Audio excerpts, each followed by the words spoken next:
नाज़रीन, राणीपुर में एक हफ़्तो अॻु पुरस्कार नमूने गुम थियल स्मॉल इंडस्ट्रीज़ कारपोरेशन के ऑफिसर मोहम्मद सुलेमान मंगी जो पतो न पइजी सघियो आहे। संदसि वारिस सख़्त परेशान आहिनि। इन हवाले से पेश आहे गुलाम शबीर जूनेजो जी हीअ रिपोर्ट। गवर्नमेंट समाज इदारन का या अपील कयूं था तो उहे इनके अदा सलीमान मंगी के ॻोल्हे ॾिनो वञे। लिहाज़ा उन्हनि जे घर में हफ़्ते खां गुम थियल आहे। उन्हनि जे घर में हिकु कोहराम जी सूरत मरतल आहे। उन जी ज़िम्मेवार रियासत ऐं उन जा इदारा ई आहिनि। लिहाज़ा असां रियासत ऐं उन जे इदारनि खे अपील था कयूं त अदा सलीमान मंगी जिते बि आहे उन जी ॻोल्हा करे ऐं असांखे ॾिनो वञे।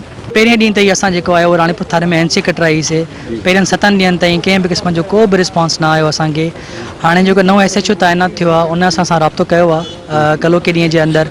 उन ख़ातिरी कराई आहे त मां पूरी मदद करण जे लाइ तयारु आहियां। पर उन खां पहिरियां 7 ॾींहं गुज़री विया ऐं कंहिं बि क़िस्म जो इंतज़ाम जो तहरुक असांखे नज़र न आयो। मां साईं सिंध हुकूमत खे अपील थो कयां पियो, चीफ मिनिस्टर साहब खे, ऐं उन खां पोइ जेके लॉ एंड सिक्योरिटी इदारा आहिनि उन्हनि में मां IG साहब खे अपील थो कयां पियो, मुश्ताक महर साहब के, मां DIG फिदा हुसैन मस्तूई साहब के अपील तो कयां पियो, मैं SSP अमीर सऊद मक्सी साहब के अपील तो कयां पियो असां सां तावन करन, अॻिते अचनि ऐं असांजो जेकर खंबे गुम कयल शख़्स आहे त उनखे बि ज़ाहिर करनि ऐं जेकॾहिं किथे उनजो अतो पतो आहे त महिरबानी करे उनजी फैमिली खे ॿुधायो वञे। उनजे घर में कोराम मतल आहे ऐं उनजी जेका अमर जी हालत आहे उहा ॾाढी क्रिटिकल आहे। 8 ॾींहंनि खां गुम थी वियो आहे असांजा वाल साहब का अहिड़ी का माना असांखे माना का ख़बर न रसनि।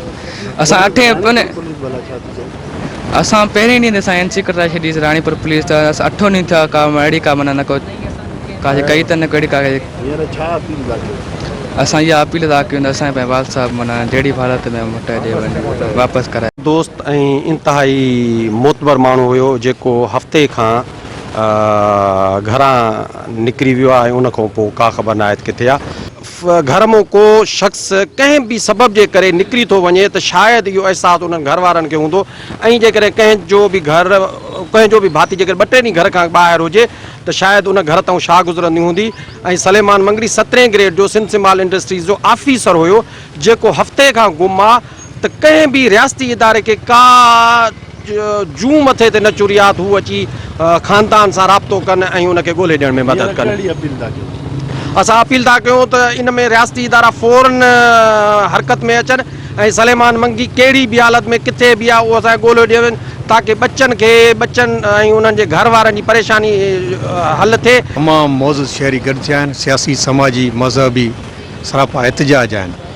मोहम्मद सलीमान मंगी हिकिड़ो बहितरीनु इंसानु हो ऐं मां सम्झां थो 17 ग्रेड में उहो ऑफिसर आहे ऐं अहिड़ी काई बि हुनजी काई दुश्मनी कोन हुई जंहिंसां तासुर ॾेई सघिजे त का दुश्मनी या एब्सकांडर माण्हू अहिड़ी काई बि ॻाल्हि कान्हे।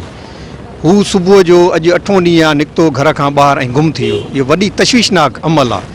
हीअ वीचारा हुन जा पोयर आहिनि, उहे वीचारा सरापा एहतजाज आहिनि। असां हुननि सां हमदर्द आहियूं, गॾु आहियूं। कल्ह आउं हुते हुननि जे घर वियोसि ऐं मोहतरम MPA पीर सैयद प्यार अली शाह जीलानी हिननि सां राब्तो कयो ऐं उन खां पोइ साईं बि यकीन ध्यानु ॾियाराई त SSP खे बि चयो वेंदो, SHO साहब खे बि चयो वेंदो ऐं फिल फॉर एक्शन थींदो।